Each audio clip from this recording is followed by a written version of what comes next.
Al-Fatihah.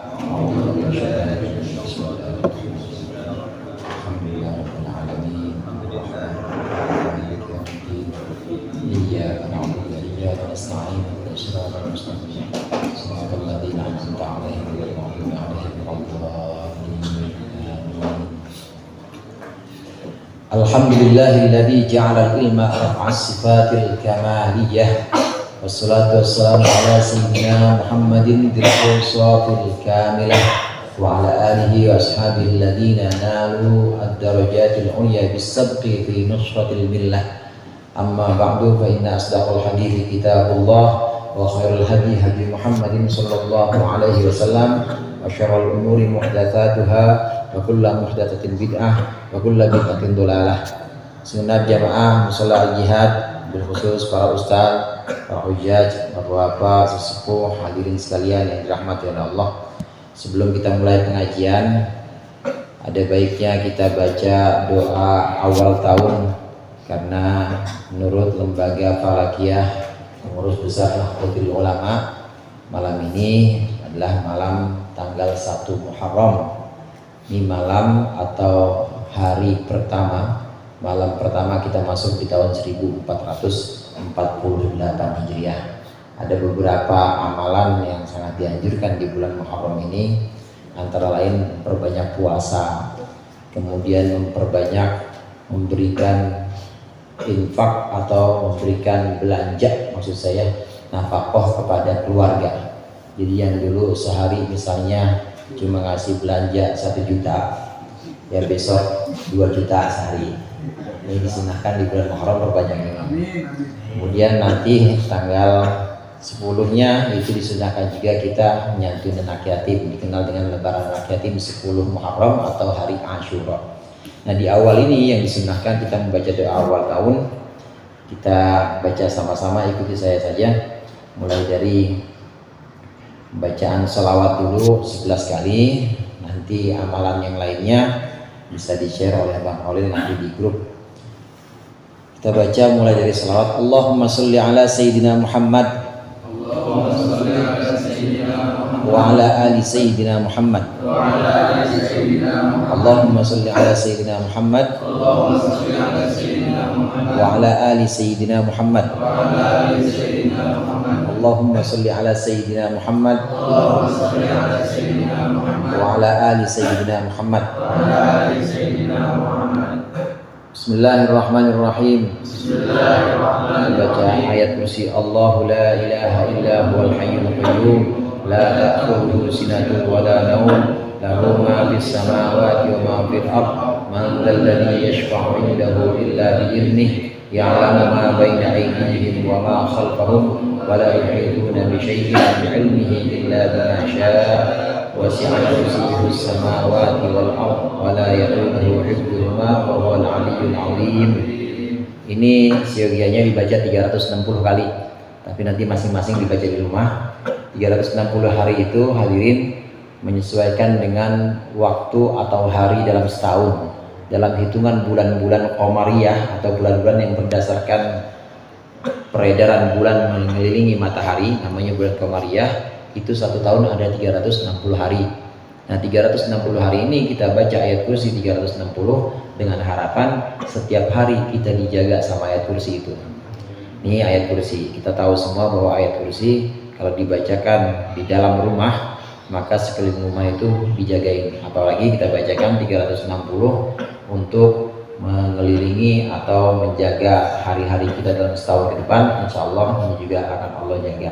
Jadi nanti baca 360 kali masing-masing di rumah. Nah, sekarang kita baca doa ini namanya doa awal tahun. Bismillahirrahmanirrahim.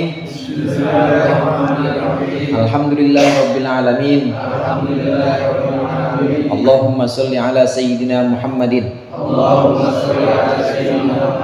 Salatan tamla'u khazainallahi nura wa takunu lana walil mu'minina faraja wa farha wa surura wa ala alihi wa sahbihi wa sallama tasliman katsira. Allahumma antal abadiyul qadim al-awwal wa ala fadlikal azim wa judikal mu'awwal wa hadha amun jadidun qad aqbal nas'alukal ismata fihi minasyaitani wa awliyaihi wa junudihi wal auna ala hadhihi nafsil ammara bis-su'i wal ishtighala bima yuqarribuni ilaika zulfa ya dzal jalali wal ikram ya arhamar rahimin. Wa sallallahu ala sayyidina Muhammadin wa ala alihi wa sahbihi wa sallam. Allahumma ya muhawwil al ahwal hawwil hali ila ahsanil ahwal bihawlika wa quwwatika ya aziz ya muta'al. Wa sallallahu ta'ala ala sayyidina Muhammadin wa ala alihi wa sahbihi wa sallam. Amin ya rabbal alamin. Artinya kurang lebihnya kita mohon kepada Allah, ya Allah, ini tahun baru sudah datang. Ya Allah, kami meminta kepadamu perlindungan dalam tahun baru ini, perlindungan dari setan dan teman-temannya dan bala tentaranya setan. Dan kami mohon di tahun ini pertolongan untuk mengalahkan nafsu yang menyuruh kepada keburukan. Kami mohon kepadamu di tahun baru ini Engkau memberikan kesibukan kepadaku dengan segala ibadah yang bisa mendekatkan aku kepadamu. Ya Allah, ya dzal jalali wal ikram, wahai yang memiliki keagungan dan memiliki kemuliaan. Ya Allah, yang membolak-balikan segala keadaan, balikanlah keadaanku ila ahsanil ahwal, balikanlah keadaanku kepada keadaan yang paling baik dengan upaya, dengan kekuatanmu, dengan dayamu, wahai Allah yang maha perkasa dan maha luhur. Itu kurang lebihnya arti seperti itu. Artinya supaya kita mohon kepada Allah supaya di tahun ini Allah memberikan kita kesibukan yang bisa mendekatkan diri kita kepada Allah. Amin. Dan juga Allah pindah kita dalam keadaan yang paling baik di tahun ini. Amin. Ini doa awal tahun yang dibaca di tanggal 1 setelah maghrib. Tadi sebelum maghrib atau habis asar namanya doa akhir tahun. Tahu udah yang baca belum tadi? Doa akhir tahun. Ya, ada juga yang pawai umurnya udah kemarin. Ya nggak apa-apa. Yang penting doanya, yang penting pengharapannya pada Allah, mohon pada Allah supaya dijaga dan dilindungi tahun baru ini. Amin ya rabbal alamin. Nah, kita lanjutkan pembahasan kitab Nasha'ihul Ibad. Kita sampai di halaman 83. 84. Makalah baru. Oke, belum ya. Itu maklam ya? Iya, itu maklam sekarang itu. 83. Iya, 83 itu maklam. Bismillahirrahmanirrahim. Qala al-muallif rahimahullah wa nafa'ana bihi wa bi ulumihi fid dharain. Amin. Tsumma alam anna asla zuhdi al-ijtinabu 'anil maharimi. Kemudian ketahuilah bahwasannya dasar dari zuhud al-ijtinabu 'anil maharimi adalah menjauhkan segala keharaman, kabiriha wa shagiriha, baik perkara haram yang besar maupun yang kecil. Li anna man la wara'a lahu, karena sesungguhnya orang yang tidak wira'i, orang yang tidak wara', yang tidak punya memiliki sifat wara', la yasihu lahu zuhdu, tidaklah sah untuknya sifat zuhud. Jadi yang namanya zuhud itu harus wara' dulu. Yang namanya wara' itu menjauhi segala keharaman baik yang besar maupun kecil. Wa ada'u jami'il faraidi, dan juga melaksanakan seluruh kewajiban yasiriha wa asiriha, yang mudah maupun yang sulit dari kewajiban itu. Lianna man la taubata lahu, karena sungguhnya orang yang tidak memiliki sifat taubat, la tasihhu lahul inabatu, maka tidaklah sah baginya al inabatu, kembali kepada Allah atau taubat. Kembali kepada Allah itu taubat. Fat taubatu, maka taubat itu huwal qiyamu bi kulli huquqir rabbi. Taubat itu adalah melaksanakan segala hak-hak Allah. Wal inabatu, adapun inabah atau kembali kepada Allah, huwa ikhrajul qalbi, mengeluarkan hati keluar min dulumatis syubuhati, dari gelapnya perkara-perkara syubhat, perkara yang samar-samar.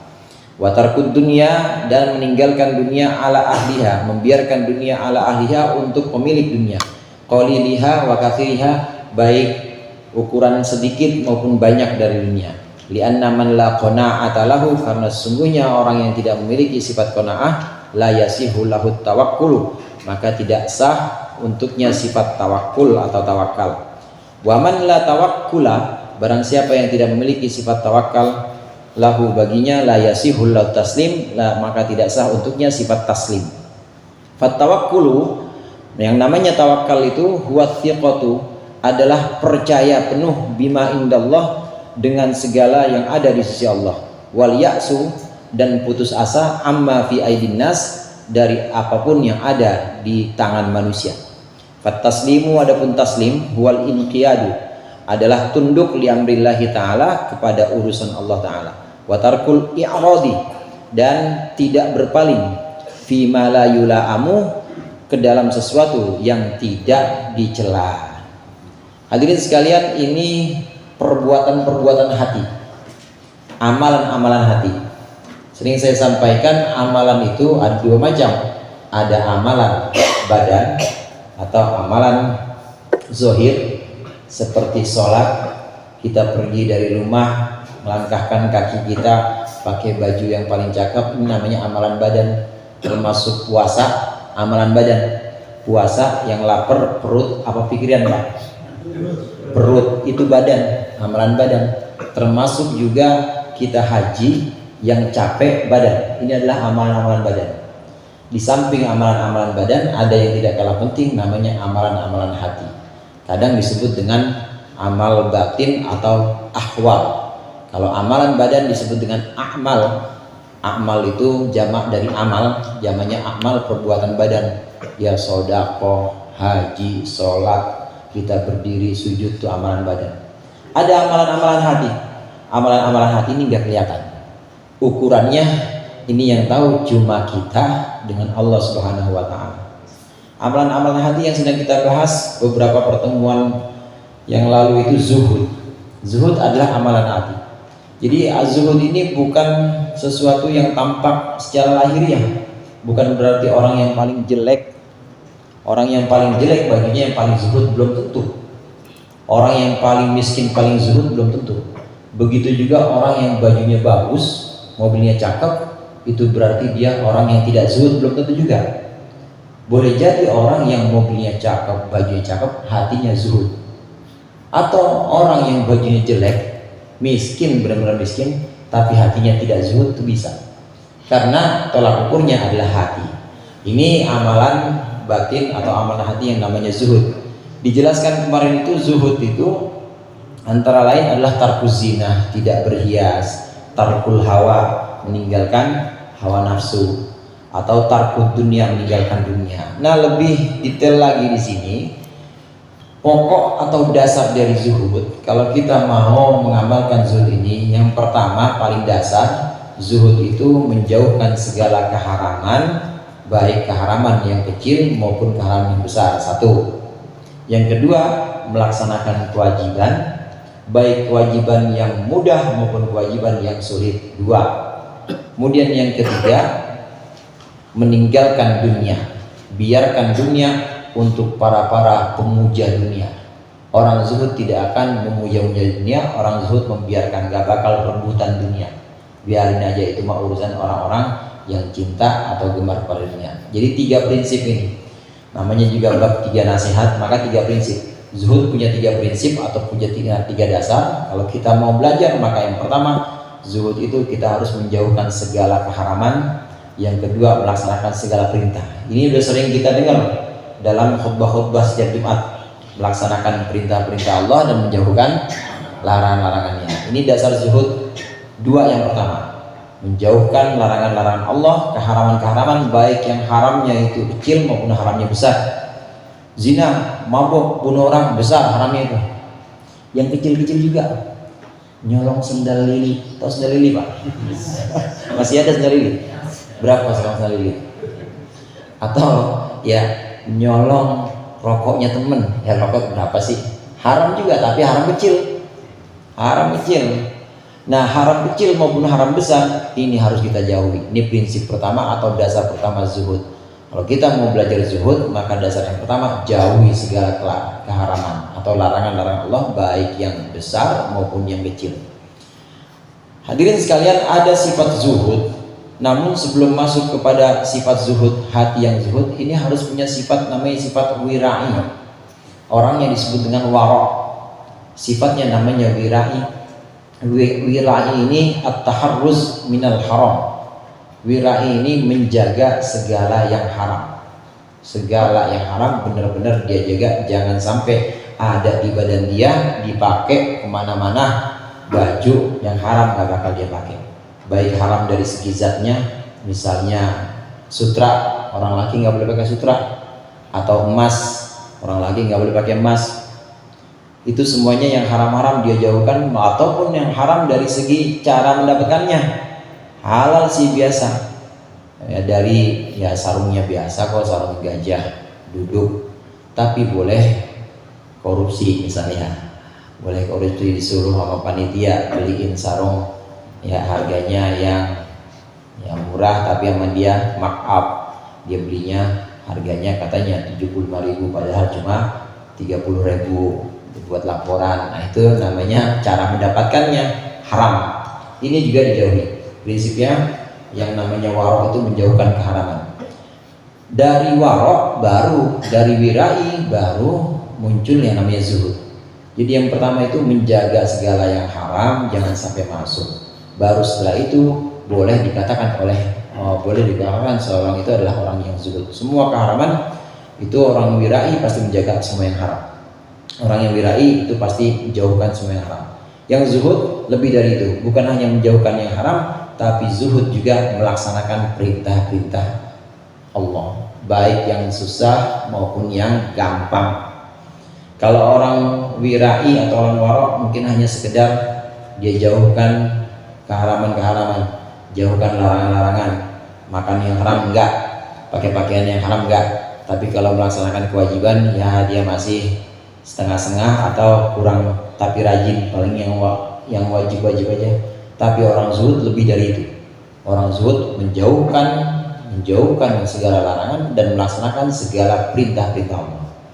Nah, perintah ini saudara, ada perintah yang sifatnya gampang, ada perintah yang sifatnya sulit. Yang gampang sholat 5 waktu, gampang kan ya? Ini kan ahli sholat semua nih. Sholat 5 waktu gampang. Yang susah-susah, haji misalnya 25 setor, nanti tambah lagi, tambahnya 35 juta. Begitu nunggu lagi, nunggu sekarang fotonya umur 40 tahun, ntar berangkatnya tahun 70, umur 70 misalnya. Udah ubanan semuanya, misal berat, meskipun berat yang namanya fardu tetap dilaksanakan. Orang zuhud, kewajiban-kewajiban baik yang sifatnya gampang maupun sifatnya sulit itu tetap dilaksanakan oleh orang zuhud. Ini orang zuhud. Orang zuhud ini orang yang senantiasa kembali kepada Allah. Dia senantiasa melaksanakan perintah-perintah Allah dengan maksud melaksanakan hak-hak Allah. Semua yang termasuk hak-hak Allah, sholat 5 waktu itu adalah kewajiban kita, atas kita, wajib atas kita, dan itu adalah hak Allah. Puasa Ramadan wajib atas kita dan hak Allah. Dan sedekah atau zakat itu adalah hak Allah dan wajib atas kita. Semua hak-hak Allah ini kita tunaikan. Ini yang namanya taubat. Bukan hanya itu, taubat di sini juga ada istilah inabah. Inabah, kata-kata taubat kadang disebut juga dengan inabah. Inabah ini bukan hanya melaksanakan perintah secara zahir, tapi hatinya juga mengeluarkan segala hal-hal yang syubhat. Dalam hatinya itu dia keluarkan semua hal-hal yang remeng-remeng. Jadi kalau nggak jelas nggak mau dia terima. Kasih uang sama orang, uang apa nih bang? Anu, kan kemarin ada acara, jadi duitnya ada anu. Ya saya ini dah bawa mau dah terima yang namanya anu. Kan anu kagak jelas bang. Namanya anu kan nggak jelas. Apa nih? Kagak masih terima saya. Anu namanya anu. Kagak mau terima. Nah namanya subhat. Kalau yang jelas-jelas halal dia mau terima. Tapi kalau yang samar-samar nggak mau. Yang samar aja nggak mau, apalagi yang haram. Bukan berarti yang samar yang nggak mau yang haram diambil, jangan. Yang samar aja dia ogah, dia jaga-jaga bener, jangan sampai ada di badan dia, jangan sampai masuk ke dalam perut dia. Apalagi yang haram. Ini yang namanya orang zuhud. Hatinya dijaga dari hal-hal syubhat, hatinya dijaga dari hal-hal syubhat, apalagi dari yang haram. Dengan demikian orang yang zuhud ini benar-benar menjaga perintah-perintah Allah, menjauhkan larangan-larangan Allah, sekaligus menjaga hatinya dari segala hal-hal yang syubhat atau yang remeng-remeng. Dia nggak mau yang remeng-remeng, dia mau yang jelas-jelas saja, yang halal dia ambil, yang fardu dia laksanakan, yang haram dia jauhkan sejauh-jauhnya. Ini orang-orang zuhud. Kemudian ini prinsip yang tadi, prinsip yang kedua. Prinsip pertama melaksanakan menjauhkan larangan, prinsip yang kedua melaksanakan perintah, prinsip yang ketiga zuhud itu meninggalkan dunia, membiarkan dunia buat para pemujanya. Orang zuhud tidak pernah memuja-muja dunia atau tidak pernah nguber-nguber dunia, apalagi sampai sikut-sikutan.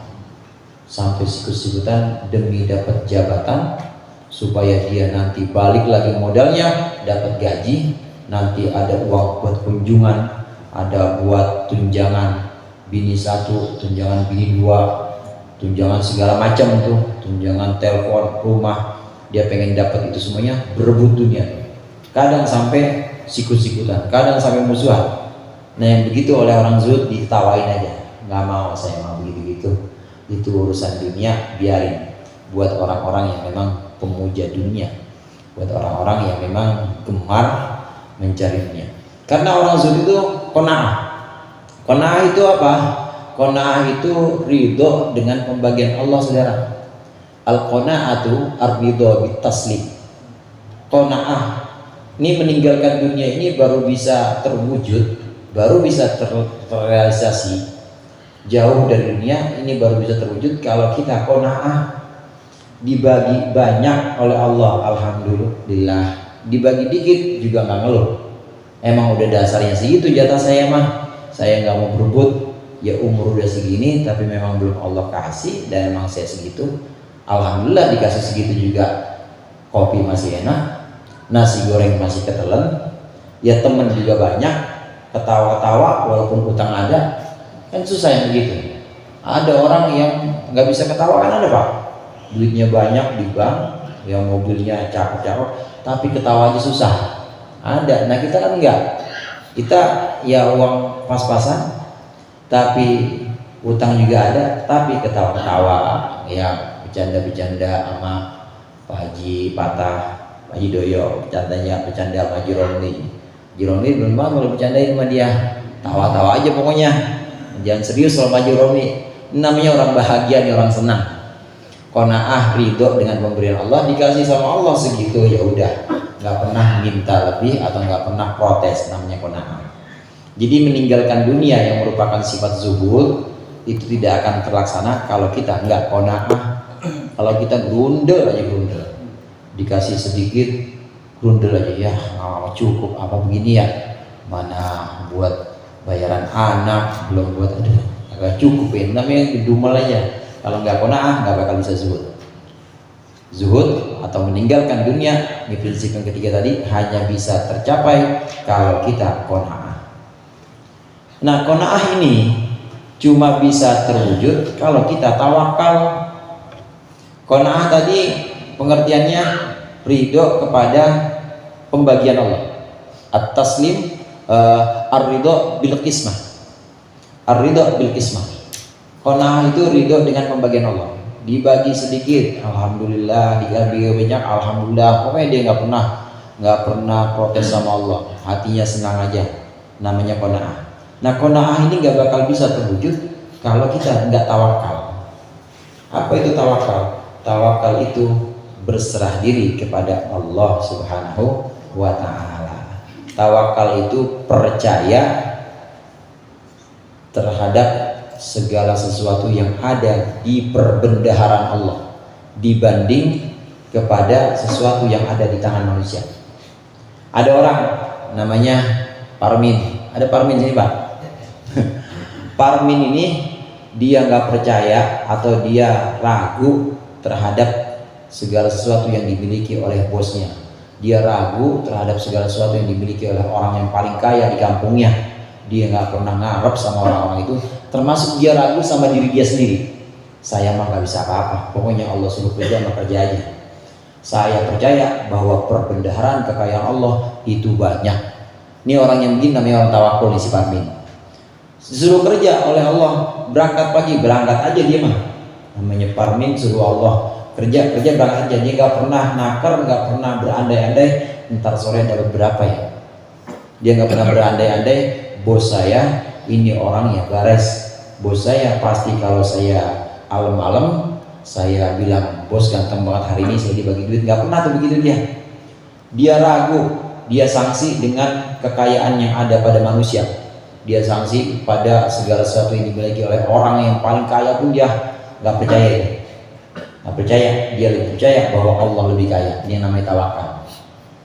Persis tawakal itu kayak burung.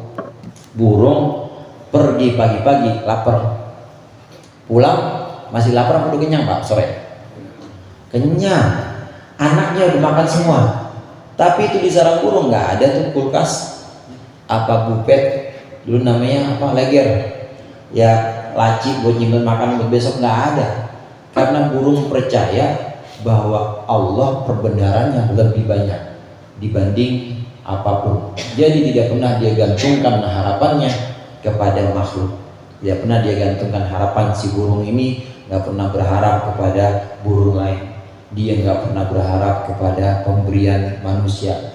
Pokoknya terhadap dirinya pun sendiri dia nggak percaya, dia ragu. Saya hanya percaya Allah pasti bakal kasih saya. Namanya tawakal. Hadirin sekalian, kadang kesalahan kita itu kita menggantungkan kepercayaan kita atau keyakinan kita bukan kepada Allah, tapi kepada kerja kita. Kerja, saya mah RT. Ada RT dua-duanya lengkap ya? RT kan ada tunjangannya. Samping itu saya mah kerja juga di kantor. Ya kantor mah dapat dah sebulan bangsa 17 juta. Belum tunjangan RT. Belum lagi nanti kalau ada objekan-objekan. Ini dia udah nakar, sebulan dapatnya berapa? Taruhlah dapatnya 21 juta. Karena dia udah nakar dirinya segitu udah. Segitu nggak bakal tambah. Itu untung Pak RT yang nggak banyak ininya masukannya. Nah kalau orang nakar kebetulan dia bukan Pak RT atau orang yang kerjaannya juga nggak menunjang dia, ya dia kerja paling ya cuma begitu narik. Atau kalau nggak narik ya kira-kira bocor kalau bisa narik, atau kerja-kerja yang lain namanya palu gada. Tahu palu gada, Pak? Apa lu cari gua ada, asal ada orang minta dia cari, kalau enggak ya udah nganggur aja dia. Ya dapat paling mas saya sehari cuma 150.000, itu juga udah paling banyak itu. 150.000 habis buat belanja bini. Dia takar nanti dia sendiri. Dia menakar kekayaan atau dia menakar pemberian sesuai pekerjaan dia. Dia lupa bahwa ada yang lebih kaya dibanding dia. Dia lupa bahwa harusnya yang dijadikan sandaran bukan kerjaan dia. Yang dijadikan sandaran adalah kekayaan Allah. Kalau orang ini yang kedua, contoh yang kedua ini namanya Darko. Si Darko nih yang palu gada tadi, saya mah 150 kata Darko, bakal lebih paling. Kalau dia nakar seperti itu, ya udah segitu aja, emang dia kerjanya segitu doang. Tapi kalau dia sandarkan semua itu kepada Allah, ya Allah, saya kerja dan Engkau maha kaya. kerja saya ini adalah kelemahan saya, cuma segitu. Tapi kekayaanmu itu lebih banyak dan lebih luas, dan saya yakin engkau bisa memberikan lebih dibanding tenaga saya. Itu namanya tawakal. Zuhud nggak bakal bisa terwujud kalau nggak qanaah. Qanaah nggak bakal bisa terwujud kalau nggak tawakal. Itu pentingnya tawakal. Tawakal itu percaya kepada jaminan Allah dibanding percaya kepada jaminan manusia. Orang yang percaya kepada jaminan manusia namanya orang yang nggak tawakal, lupa dia sama Allah. Ini tawakal. Nah, kemudian ada lebih tinggi dibanding tawakal, saudara. Dibanding tawakal ada yang namanya taslim. Taslim itu tunduk kepada segala urusan yang sudah Allah atur, itu namanya taslim. Kalau orang tawakal, dia mungkin masih punya rekayasa atau masih punya upaya. Ini kerja dapatnya sehari 150.000, kayaknya perlu saya tingkatkan lagi nih. Ya saya yakin Allah Maha Kaya, tapi kayaknya saya emang kudu lebih rajin lagi. Itu orang yang tawakal masih begitu, masih ada upaya atau rekayasa supaya dia lebih giat lagi. Kalau orang taslim udah enggak. Orang taslim udah enggak nengok kemana-mana. Dia udah enggak punya andai-andai, dia udah nggak punya rencana apa-apa, udah ridho aja, Allah kasih segitu, senang, girang aja dia menggirang. Jadi nggak pernah terus ada darah tinggi, nggak pernah terus ada penyumbatan di kepala. Kenapa? Orang senang terus, sehat terus, orang taslim. Allah bagi gimana aja, dia nggak pernah berpaling kepada sesuatu, meskipun sesuatu itu halal atau sesuatu itu dibolehkan. Si Darkum tadi Pak, yang tadi dapatnya sehari cuma 100.000 atau 150 darkum, kalau dia lebih rajin itu cakep apa jelek Pak? Cakep. Tapi orang itu orang tawakal begitu. Tapi orang taslim nggak mau. Walaupun kata orang cakep, tapi memang saya masih gini, udah pasrah segini aja. Namanya taslim. Dan taslim ini tingkat tinggi memang. Kadang-kala seseorang bisa taslim, tapi bininya kagak bisa taslim, gitu. Kadang di sini taslim bisa, lakinya, anak-anaknya nggak bisa. Pak, wah HP begini-gini mulu dari dulu. Saya ganti apa, mana ngeheng mulu. Ya kemarin baru lunas dong. Udah pengen ganti baru aja. Kadang-kadang begitu. Ya. Cuma dengan sikap yang kuat. Orang yang punya sikap taslim yang kuat, kemudian dia mohon kepada Allah, doa, itu insya Allah bisa terbantu semua. Keluarga-keluarga atau orang-orang terdekat yang tadinya gak bisa atau sulit menerima keadaan itu nanti bisa menerima. Nah saudara sekalian, ini yang disebut dengan ahwal atau amal hati, perbuatan hati. Perbuatan hati ini lebih besar pahalanya dibanding perbuatan badan. Maqalah ulama menyebutkan dzarratun min a'malil qulub, dzarratun min ahwalil qulub khairun minal jibali min a'malil jawarih. Satu dzarrah atau satu biji sawi, perbuatan hati. Satu biji cawi aja, satu biji sawi, perbuatan hati, satu atom yang halus banget. Satu doang perbuatan hati ini lebih berat pahalanya dibanding bergunung-gunung perbuatan badan. Jadi orang yang zuhud, perbuatan hati yang paling utama itu iman. Iman perbuatan hati, karena iman kan nggak kelihatan, kecuali iman bin mu'in. Mana iman cuma iman memang nggak kelihatan, itu perbuatan hati. Iman bahwa kita iman kepada Allah, iman kepada hari akhir, iman kepada Rasul, ini perbuatan hati. Itu lebih berat. Oleh karena itu orang mukmin, orang yang udah punya iman, nanti di akhirat bagaimanapun masuk surga, karena udah berat banget tuh timbangan iman. Walaupun dia maksiat, tapi ujung-ujungnya pasti akan keangkat, karena timbangan iman tuh berat. Iman tuh berat. Ucapan la ilaha illallah Muhammadur Rasulullah yang keluar dari hati, saya sebut tadi iman, kemudian muncul lewat lisan atau lewat syahadat, itu berat banget, pahalanya gede banget. Ini ibadah hati seperti iman, ini lebih satu zarrah atau satu biji aja, biji sawi ini lebih berat dibanding bergunung-gunung ibadah badan. Orang yang iman, dia masuk Islam, hatinya memang yakin tidak ada Tuhan selain Allah, yakin bahwa Muhammad adalah utusan Allah, dibanding sama orang yang gak iman.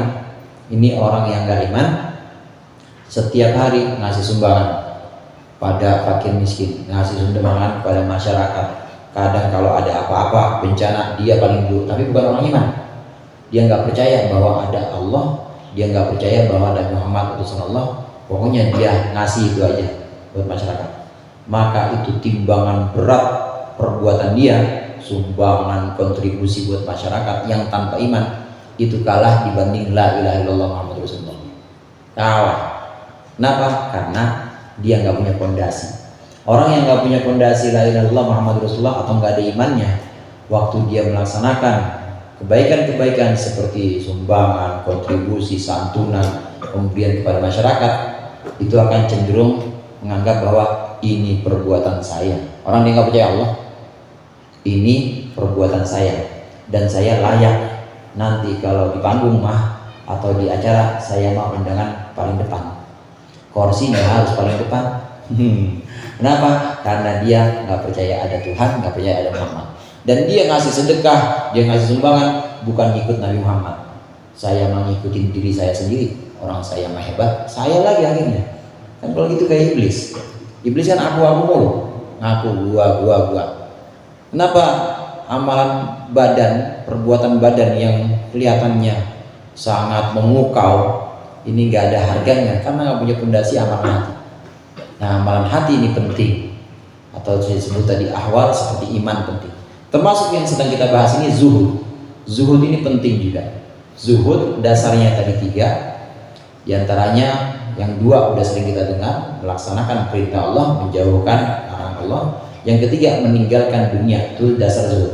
Meninggalkan dunia tidak akan berhasil kalau kita nggak qanaah, kalau kita nggak ridho dengan pembagian Allah. Qanaah tidak akan bisa wujud kalau kita nggak tawakal.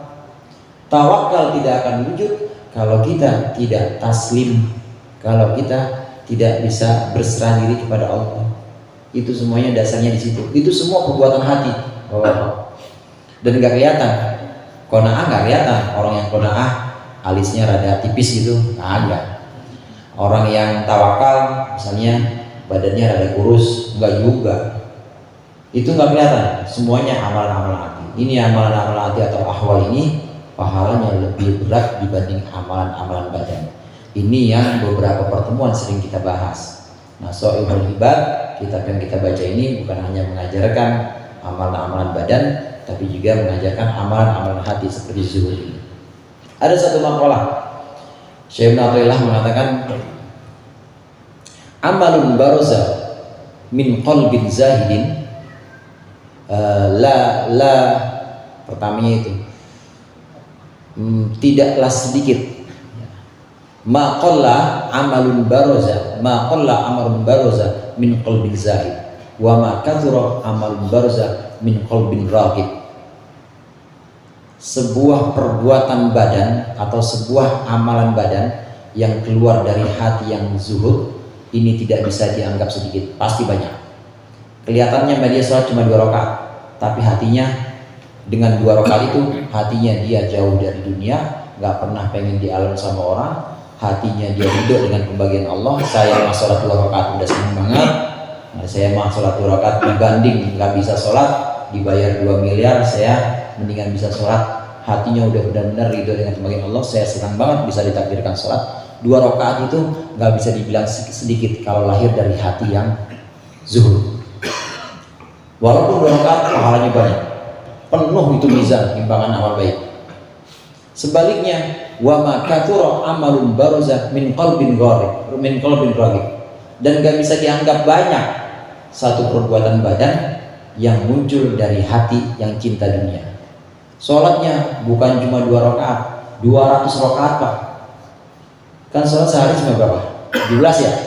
Dia mah sholat sunnah terus. Ya duhanya 8, belum sholat isyraq 2, nanti qobliyah ba'diyah, qobliyah subuh 2, ba'diyah dan qobliyah zuhur 8. 4 sesudah dan 4 sebelum, ditambah lagi sholat mutlak, belum lagi sholat wudhu. Tapi hatinya, gua pengen sholat gua dilihat sama orang.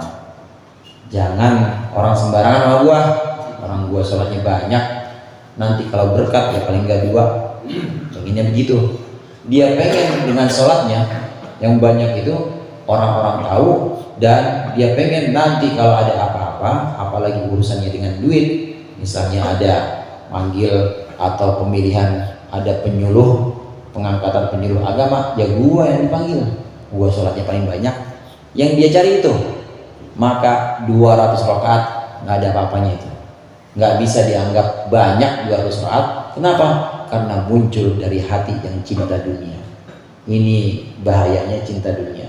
Orang yang cinta dunia mau ibadahnya banyak, puasanya kuat, tapi puasanya bukan karena Allah, sholatnya bukan karena Allah. Dia pengen puasanya itu dilihat sama orang, dia pengen puasanya nanti dengan puasa itu orang melihat dia, paling enggak yang melihat ya orang yang punya pengaruh. Di puasanya Senin Kemis rajin, gua angkat jadi komisaris. Komisaris apa? Komisaris PT ya, komisaris pakai ya PT apa, pengennya begitu, PT Amin Ribut. dia pengennya begitu dengan puasanya. Maka meskipun dia puasa setiap hari, tidak bisa dianggap banyak amalan itu, karena muncul dari hati yang cinta. Akhirnya bagaimana? Akhirnya kayak habaan mansura.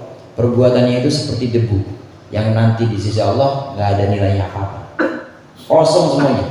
Nanti orang-orang yang ini yang mengharapkan pujian atau mengharapkan selain Allah, dia tidak mengharapkan pahala di akhirat. Nanti di akhirat waktu dipanggil dan dia tanya, malaikat, mana ibadah puasa saya? Bapak puasa kemarin pengen diangkat komisaris kan, minta nama komisaris. Mana malaikat pahala sholat saya yang 200 rakaat?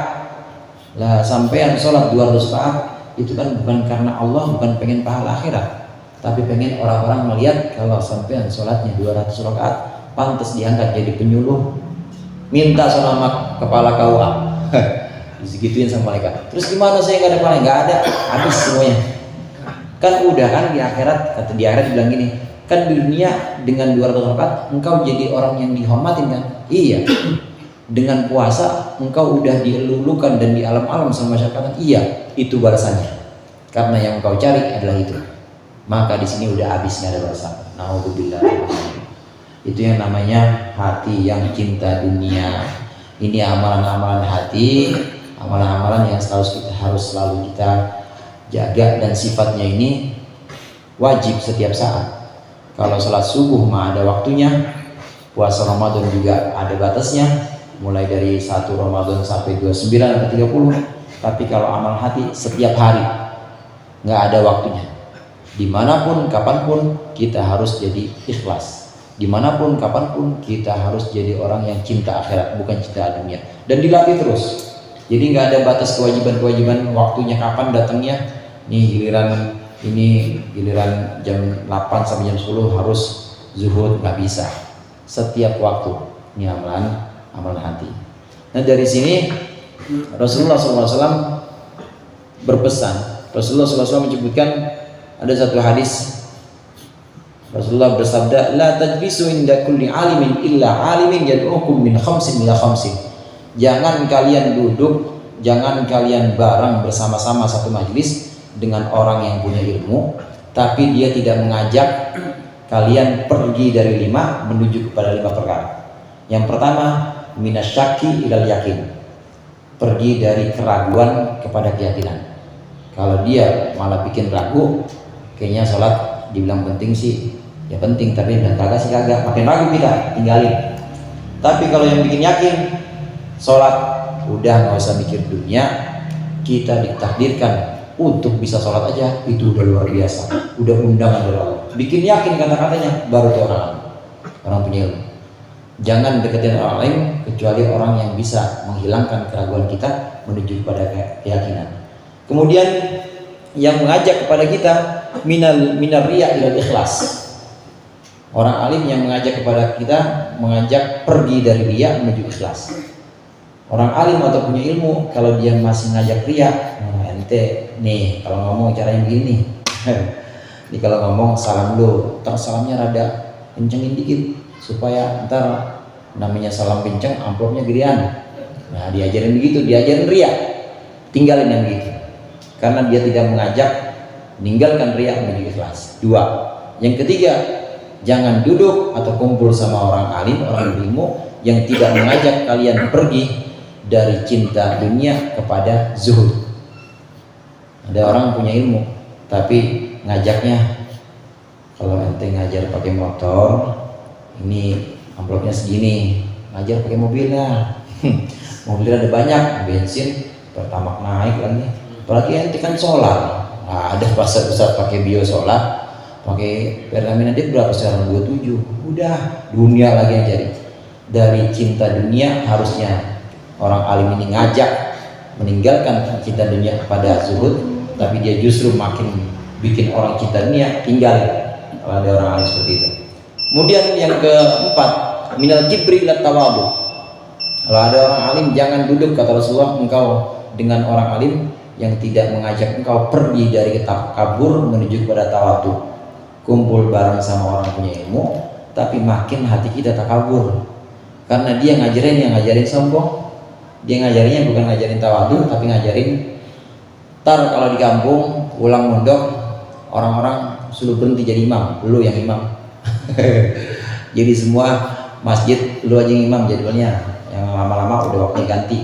Berarti bukan ngajarin tawadhu, pergi, jangan duduk bareng sama orang alim. 4, yang tidak mengajak pergi dari takabur pada tawadhu. Yang kelima, pergi dari permusuhan menuju nasihat. Jangan duduk dengan orang punya ilmu atau orang alim yang tidak mengajak engkau pergi dari permusuhan menuju pada nasihat.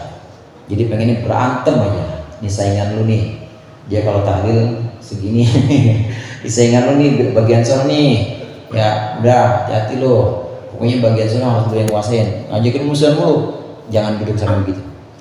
Nah kalau dia orang alim ngajak nasihat atau ngajak sesuatu yang baik, yuk kita sama-sama buat orang, biarin dia yang terima, kita ikut jadi jamaah.